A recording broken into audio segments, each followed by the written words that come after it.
Hello, everybody. Hello, everybody. How are you? A rainy Monday here in Los Angeles, and it gives us the opportunity to pick up our series on Charlotte, which we started, and then the coronavirus keeps interrupting my flow here. But now we're going to talk about the history of Charlotte and find out more about this great city. It appeals to me more and more the more I learn about it. And I had a lot to learn because, like I said in the intro video, I thought Charlotte was on the Atlantic seaboard. It is not. It is 200 miles. 200 miles from there. So it shows you how little I know. But let's talk about the early history of Charlotte and see what ridiculous things I can think of from going over that material. But first, let's talk a little bit about the original Native Americans that were in the area, as we do in all of the cities that I try to cover, or areas when I do these videos. I like to talk about the Native Americans that were there before the Europeans came rolling over the horizon. Just to give you some context on the area, because a lot of times the Native Americans were there for many, many hundreds of years before Europeans showed up. And in this case, the Catawba, C-A-T-A-W-B-A,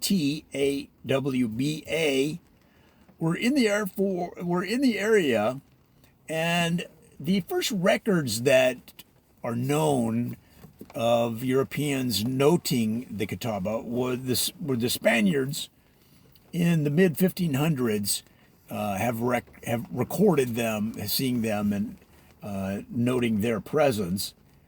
And sadly, a story that's repeated over and over. By the mid 1700s, half of the Catawba tribe in the area had died from smallpox.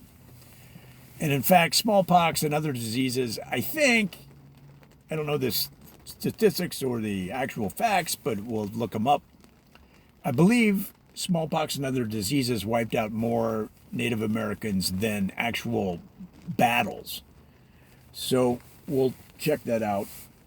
But again, another sad story. Smallpox, I looked up. I was like, what's the deal with smallpox? I don't know that much about it. And I looked it up. It's actually considered eradicated, but there were cases in, like a lot of cases worldwide, let's say in the millions, as late as the 1960s. So it's not you always think of it as an 1800s or 1700s disease, which it was. In fact, hundreds of millions of people have died from it in those days. And it's a virus, just like the coronavirus, not in the same family, but and it's kind of nasty. And 30% of the people died. And if you didn't die, you had scars on your skin from the lesions, and also blindness was a common result. So I just thought I'd cheer up this video with that knowledge. But that's how bad it was. And the reason so many Native Americans died, of course, from smallpox is they didn't have the immunity to it, which is just the exact same story with corona. We don't have immunity. That's why it's spreading so fast, or one of the reasons. So the Catawba tribes, they were estimated to be in the tens of thousands, but by the early 1800s, that number had dropped to just a couple hundred. So you can see that result there. Now, the original Europeans were Scots-Irish that came rolling over the hills, coming in from the coast, looking for some cool place to live. And it's interesting because they were strong Americans. They were independent. They were really good revolutionaries. And there was a couple of British mucky mucks that tried to move into the area and were kicked out by the Americans that had lived there, the settlers, the revolutionaries, kicked them out, and with gusto. And in fact, one of the British soldiers called it a hornet's nest in Charlotte because they were so roundly picked up by the scruff of their neck and told to keep moving. Keep on moving. You take that British attitude back to London, bro. I think that's exactly how they said it. So then the area grew and was nicknamed after, as we mentioned in the original video, named after Charlotte, who she was a German princess.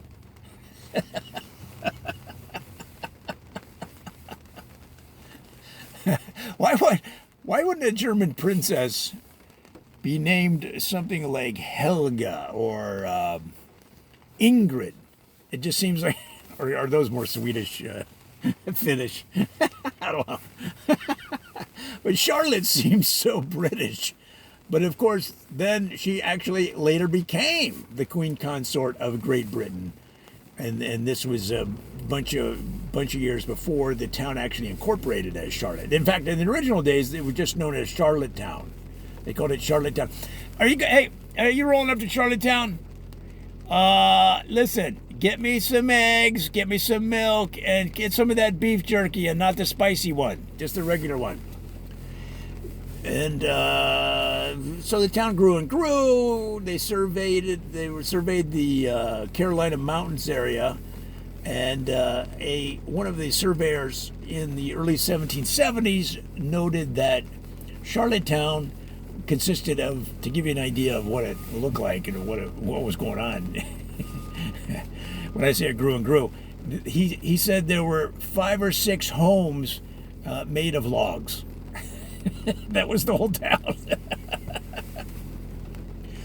But nonetheless, they had a feisty attitude from the early days, and in the mid-1770s created what was known as the Mecklenburg Resolves, or otherwise known as the Mecklenburg Declaration of Independence, and still to this day known shorthand as the MECDEC. The MECDEC, and that was their own local. See, this is what I'm trying to say. This was their own local declaration of independence from that monarchy in Britain. Those redcoats, those overseers, those betards that were taxing us and treating us like crap. And this is in Charlotte. In other words, Charlotte was, you know who else had kind of a strong revolutionary bent, was in Pittsburgh, right?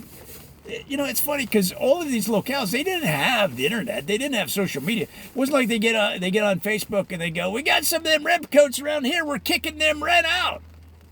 And then somebody else would go right in the same feed would go, yeah, we had some up here in Pittsburgh. We threw them in the river. You know, and they didn't have, so in other words, a lot of this revolutionaries was spontaneously combusting in local areas. Now, I'm sure word got out between the towns, and then they communicated, obviously. But still, you know, it was a strong revolutionary fervor sprouting up around America in a lot of locales. And Charlotte was definitely one of them. In fact, to this day, they have reenactments of on May 20th, because that's when they signed their own local Declaration of Independence. It'd be like you know, your suburb signing their own war declaration against another suburb. But I'm sure that actually happened in the early days. So it's still known as the MECDEC on May 20th. And they have reenactors that dress up, you know, and they fire cannons and junk like that. But it also just shows the independence of the area, the feistiness, the strong independence. So then it also, of course, with the Scots-Irish settlers, you're going to get a strong Presbyterianism, Baptist, Episcopalian, Lutheran, Roman Catholic, Methodist, all of those faiths that are common to a lot of the New World, and formed the prudish, waspy tone that was so common to the early part of the settling and development of this country. And in fact, there were so many churches, at one point they called it the City of Churches. Now that's interesting because, I don't know if this is true, but when they went Christmas caroling, a lot of the churches would go from log home to new home to a trailer park, Christmas caroling. And they would get in a horse sleigh and they'd ride on the horse sleigh from home to home. Well, then sometimes a Lutheran group of carolers would come up on a house or a log cabin. And there might be some Methodist carolers already at the door. Now here's what they knew. They knew that each home can only handle so many carolers before they've had enough. I don't care if you lived in a log cabin in Charlotte in the 1700s, when the fourth group of churchgoers that can't hold a tune, that are all liquored up on whiskey and vodka, come to your door, going, "Silent night, holy night, all is calm." Now look, it's endearing that they had Christmas carols in those days, door-to-door caroling during the holiday season. That's endearing, and it's a really charming part of the area's history. But the problem is, when you open the door to your log cabin that took 14 hours to get to room temperature, burning a fire constantly, using up all your logs, as soon as you open the door, you lose all that heat. And standing out there are these carolers that are half in the bag. And you give them a caramel covered pecan, or whatever you have on hand, to hand them as a tip, as a gift, as a token of friendship, because more than likely you know them from being in the area.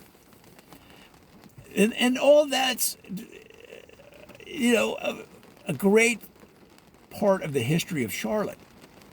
But the problem also is that sometimes some of these people had a couple too many shots of schnapps, and an Episcopalian group of carolers would come up on some Baptists, and they're like, "Hey, bro, this is our house. This is where we carol. You take that Baptist on the other.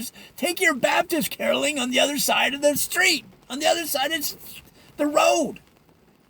And there was more than a few fisticuffs out there in the snow and out there in the damp ground of the rainy season in the Christmas time in the early in the mid to late 1700s in the Charlotte area, guys. If you just look it up, you'll see that there was a lot of battles of these different Christmas caroling groups. But that's one of the side effects of having so many churches in such a small community at the time. Now, that all kind of changed, the focus of that all kind of changed in 1799, because this dude, this 12-year-old kid, he found a rock. He found this pretty big rock, 17 pounds, and he took it home, and his parents were like, "Hey, that is really shiny. We're going to put it as the doorstop. We're going to use this, its perfect size as a doorstop." Well, it turned out the 17-pound rock was almost entirely solid gold. The kid had found a 17-pound solid gold rock, and they used it as a doorstop. Conrad All right, now listen, we're going to use this shiny rock as a doorstop. It looks pretty cool, but you can't keep bringing home all of these. Like just last week, Conrad, you brought home those 3 big shiny diamonds, and we didn't know what to do with them. So we used them. We used them to etch our names into the shed out back because they were very, very sharp. This kid's bringing home like diamonds and gold, frankincense, myrrh, he's bringing home copper and rubies and emeralds. Conrad, we quit bringing him home them green emeralds and those red rubies. What the hell? This is a small cabin, son. We can't put these rocks all over the place. So that began once they figured out. Now the family kind of got ripped off, honestly, because a jeweler paid them like just over $3 for this rock. Come on, man. I don't even know what gold was worth in those days, but it had to be worth more than $3 for this 17-pound solid gold. That guy straight ripped him off. What was the name of that jeweler? We should track that guy down and have him pay the ancestors more money. Come on, reparations. But anyway, it started a gold rush in the area. The Charlotte Gold Rush in the early 1800s. And sure enough, they found lots of gold in the mountains around Charlotte throughout the next 200 years. Well, at least the next 100 and some. In fact, it's so much gold that they created the Charlotte Mint there in the mid to late 1800s. And then North Carolina itself became the #1 gold producer in the country until about 1848, and then the Sierra Nevada strike was found. Sierra Nevada.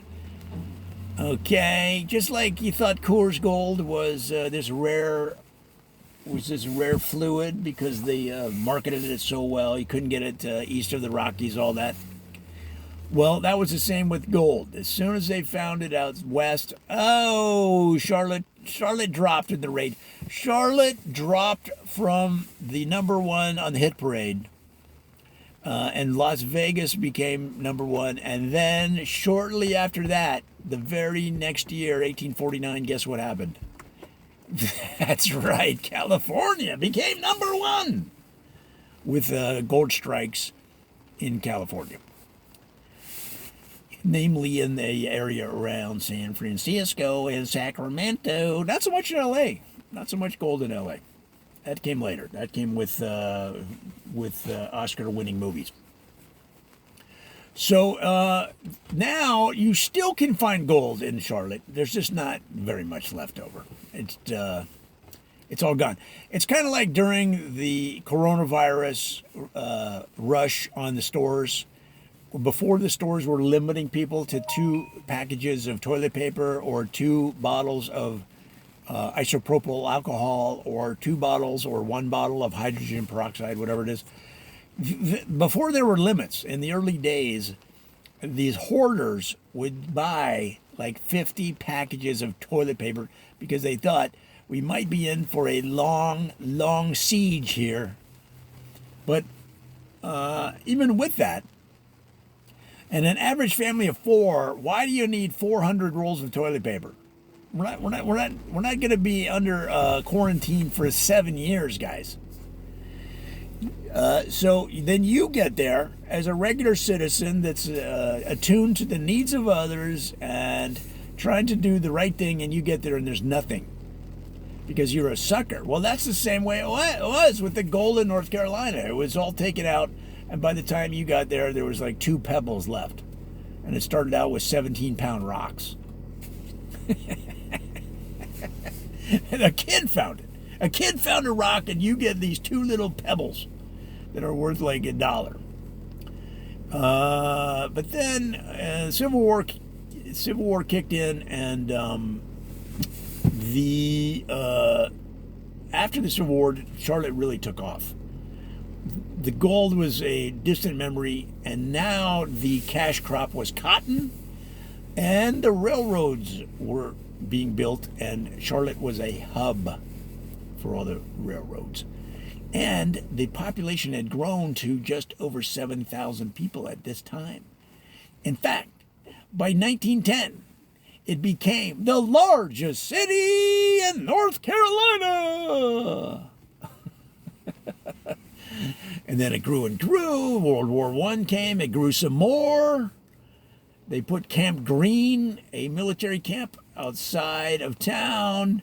A bunch of soldiers liked the area after the war. They stayed there. They married some girls. They had some families. And by 1920, Charlotte was they had lost their number one position. Winston-Salem took the lead. But Charlotte was the second largest city in this whole state, in the whole gosh darn state. Winston-Salem beat them by just a few thousand people. But then Charlotte beat them later. So it was a battle that's still ongoing today. Now, in the later parts of the 1900s, guess what became, not only became the city of churches, later it became the city of banks. There was a lot of banks in there. There still are. And I don't know if that's because of the gold history of the area and the mint that was there, the Charlotte Mint that was no longer there. The Charlotte Mint was, an important part of the mint system in the United States, but then the Confederates took it over during the Civil War. They went in there and they stuffed all the money in their pockets, and then once the war was over, the government just said, "I just shut it down." Although they say there's still the mint. They moved it and then whatever. It's not its original site and all that stuff, but you can go visit the mint to this day. The mint, you can go on a tour of the mint. And they'll show you a video of the Confederate soldiers stuffing the gold and money in their pockets. No, they won't. So then, the bank the city of churches became the city of banks. But I mean, all of the banks were there. I mean, some people would travel to Charlotte just to start a bank because they knew it was the banking. It's kind of like going to Vegas. If you want to open a casino, it's a good place to do it. You go to Nashville if you want to open a country music bar. You probably well, in Charlotte, if you want to start a bank, Ted's Bank, you go to Charlotte, and they'll set you up in your own bank within the same day. In fact, these days with the internet, you don't even have to leave your house. You could be living in Red Deer, Alberta, okay, and that's Canadian. You could be living. You might have to live in the United States. You could be living in. Let's say St. Louis, Missouri, and you want to start a bank, you want to start it in Charlotte, but now on the internet, you don't even have to leave your house. You can just get on startabankincharlotte.com and give them your information, and you got your own bank. And then you can travel to Charlotte and they have so many banks you can open up everywhere. You know how in Vegas you can go to the laundromat and there's slot machines in the laundromat? Same way with Charlotte. You can go to a laundromat and there's a single bank in the laundromat. In fact, it might be the laundromat that runs the bank.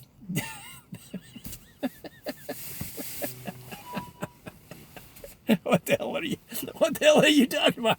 Boy, what the hell are you talking about? Oh, that's so ridiculous. Made me laugh. So that's what you have today. That's what you have today. That's kind of brings us up to more or less to the current day. Is the city of banks, and when you look at the pictures of this area, it's so beautiful. I'm thinking about moving to Charlotte and starting a bank, either that or a gold prospecting business. So that kind of covers the general history of the area, guys. Come on back. We're going to have so many more videos this week on Charlotte. We had to extend Charlotte a week due to some coronavirus situations. We're slowing down video production, so we're going to go ahead and extend Charlotte another week. And we're going to cover sports. We're going to cover the culture. We're going to we're going to review some of the golf courses, I think. That's a new feature. We're going to talk about some of the worst businesses in town that you want to avoid and all kinds of interviews with people on the street. Come on back.